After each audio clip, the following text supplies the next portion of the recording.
اور انہوں نے امپریشن بھی یہ دیا کہ میں کاف لیگ میں آ رہا ہوں.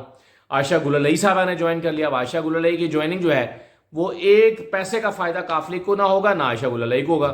بھائی خیبر پختونخوا میں کیا کام ہے کاف لیگ کا؟ خیبر پختونخوا میں عائشہ گل الئی کو ذمہ داری مل گئی ہے, وہ کیا کریں گی؟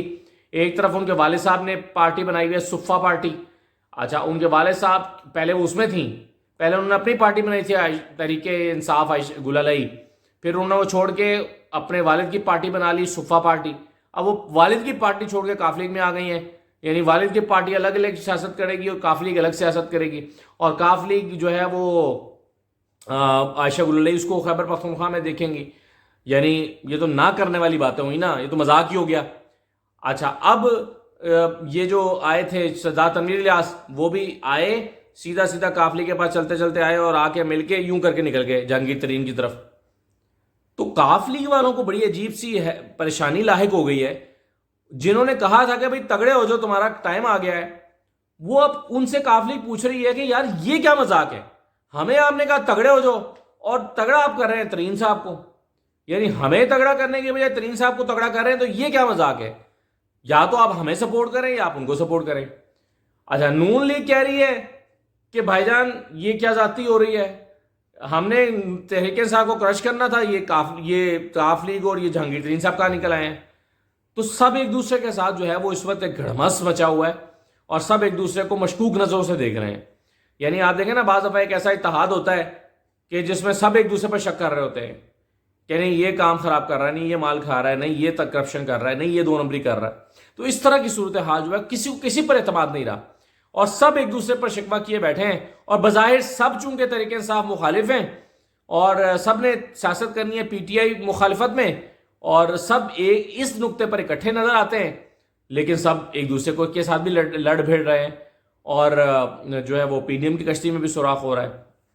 اور دلچسپ بات دیکھیں یہ ہے کہ اس وقت جو صورتحال ہے وہ میں ایک آپ کو کئی دفعہ 2-3 دفعہ یہ کہہ چکا ہوں, میں ریپیٹیشن نہیں کرنا چاہتا ہوں, میں ریپیٹیشن کرتا بھی نہیں ہوں کیونکہ ویور اتنے سمجھدار ہیں کہ ایک بات ان کو کہہ دی جائے تو وہ سمجھ جاتے ہیں. لیکن ایک لائن میں صرف کہنا چاہتا ہوں ہاشم ڈوگر صاحب کی ٹویٹ سے, جس میں وہ کہتے ہیں کہ ہم لوگ کبھی بھی نون لیگ اور پی ڈی ایم کے بیانیے کا ساتھ نہیں دے سکتے, ایک بڑا گروپ کل اکٹھے چلنے کا اعلان کرے گا, ہم دیکھیں گے سیاست کس کروٹ بیٹھے گی, مگر پی ٹی آئی اور اس کے ورکرز بے یار و مددگار نہیں ہو سکتے. ہم فوج کے خلاف بیانیے کے خلاف ہیں مگر پی ڈی ایم کے ساتھ نہیں ہیں. اچھا, اس کا کیا مطلب ہے؟ اس کا مطلب یہ ہے, یہ اس میں جو پوری ٹویٹ میں جو لائن ہے وہ مزے کی وہی ہے, مگر پی ٹی آئی اور اس کے ورکر کو بے یار و مددگار نہیں چھوڑیں گے. یعنی ہاشم ڈوگر صاحب, میں نے پچھلی ویڈیو میں بات کی تھی, ہاشم ڈوگر صاحب جب یہ کہتے ہیں کہ ہم پی ٹی آئی کے ورکرز کو تنہا نہیں چھوڑیں گے, اب نظریں کس پہ ہیں؟ لالچ کس, یعنی سیاسی لالچ جو ہے وہ سب کو اس بات پر اکسا رہا ہے کہ پکی پکائی کھیر کھانے کا وقت ہے, جو وہ کھیر کھا جائے گا وہی ونر ہے. کھیر کیا ہے؟ لیکن پی ٹی آئی کے لیے اس وقت رام بار ہوئی بھی ہے. اس وقت پی ٹی آئی کے حق میں لوگ بیانیہ بنا ہوا ہے, پی ٹی آئی کے حق میں لوگ کھڑے ہوئے ہیں, اور لوگ اب یہ کئی لوگوں کو لالچ آ رہی ہے کہ جو پی ٹی آئی نے ایک گراؤنڈ زرخیز زمین بنائی ہوئی ہے اس پر جا کے قبضہ کر لو. تیار گراؤنڈ ہے, ورکر تیار ہے, ورکر کی لائلٹیز ہیں, ورکر کی ہمدردیاں ہیں, تو جو آ کے اس کرسی پر بیٹھ جائے گا جہاں پر عمران خان بیٹھے ہوئے تھے, وہ کرسی تیار بنی بنائی مل جائے گی. یہ بالکل ایسے ہی ہے جیسے لاہور میں اب کئی حلقے بالکل تیار ہیں, وہاں پر پی ٹی آئی کی گراؤنڈ بن چکی بھی ہے, جس کو بھی ٹکٹ مل جائے گا وہ وہاں سے جیت جائے گا. یہ نہیں 14 مئی سے پہلے کی میں بات, 9 مئی سے پہلے کی میں بات بتا رہا ہوں, تو جس کو بھی وہاں سے ٹکٹ ملے گا وہ جیت جائے گا. تو کہا جاتا ہے عرف عام میں کہ جی یہ حلقہ تو بالکل تیار ہے, اس کا ٹکٹ مل جائے گا تو کمال ہو جائے. اس وقت پی ٹی آئی والی گراؤنڈ تیار ہے, تو ہر بندہ چاہتا ہے کہ مجھے یہ والی گراؤنڈ مل جائے. اور میں اب دیکھیں نا, anti P T M sentiment جس کی میں بار بار بات کر رہا ہوں, اس کے لیے فواد چودھری, عمران اسماعیل, یہ لوگ تو اب چلے آپشن سوچ ہی رہے تھے. ہاشم ڈوگر اور مراد راس یہ بھی آپشن سوچ رہے تھے, لیکن اب کاف لیگ بھی آ گئی ہے میدان میں, کہتے ہیں نہیں پی ڈی ایم بری تھی اور حکومت بری تھی, نون لیگ بری تھی, تو آپ جو لوگ ان سے نفرت کرتے ہیں, جو لوگ ان کے مخالف ہیں, وہ آئے ہمیں ووٹ دیں. سبحان اللہ. یعنی اب پی ڈی ایم کو گالی دے کر ووٹ لینا, جیسے انڈیا میں نہیں ہوتا کہ الیکشن جیتنے ہیں تو پاکستان کو گالی دو, اب ایک سٹیٹس بن گیا ہے کہ اگر الیکشن جیتنا ہے تو پی ڈی ایم کو گالی دو, اور اگر الیکشن جیتنا ہے تو نون لیگ کو برا بھلا کہو. یعنی نون لیگ کے ساتھ اس وقت نفرت اتنی زیادہ ہے کہ اگر آپ نے الیکشن جیتنا ہے تو نون لیگ کو گالی دینی پڑے گی. تو اب کاف لیگ بھی یہی کر رہی ہے, کاف لیگ نون لیگ کو گالی دے کر الیکشن جیتنا چاہتی ہے. کہ بھئی یہ برے ہیں, ان سے معیشت کنٹرول نہیں ہوئی, ان سے پرفارم نہیں ہوا, ان سے حالات ٹھیک نہیں ہوئے, تو اس لیے ہم ہیں, آپ ہمیں ووٹ دیں. یہی انہوں نے ابھی کرنے کی کوشش کی ہے چودھری سرور صاحب نے. اور دیکھیں جہانگیر ترین صاحب کی جو بات ہوتی ہے, رضوان غلزائی صاحب بڑے زبردست رپورٹر ہیں اور بڑے باخبر رپورٹر ہیں. انہوں نے خبر کیا دی ہے, وہ کہتے ہیں کہ ذمہ دار ذرائع کے مطابق جہانگیر ترین کا مشن اسلام آباد اور مشن لاہور بری طرح ناکام ہو گیا ہے. پی ٹی آئی چھوڑنے والا کوئی بھی اہم رہنما جہانگیر ترین گروپ میں شامل ہونے کو تیار نہیں ہے. جہانگیر ترین نے جن جن رہنماؤں سے رابطے کیے سب کا تقریباً ایک ہی جواب تھا کہ عمران خان کے بغیر انتخابی سیاست ممکن نہیں, مختصر یہ کہ یہ کمپنی نہیں چلے گی.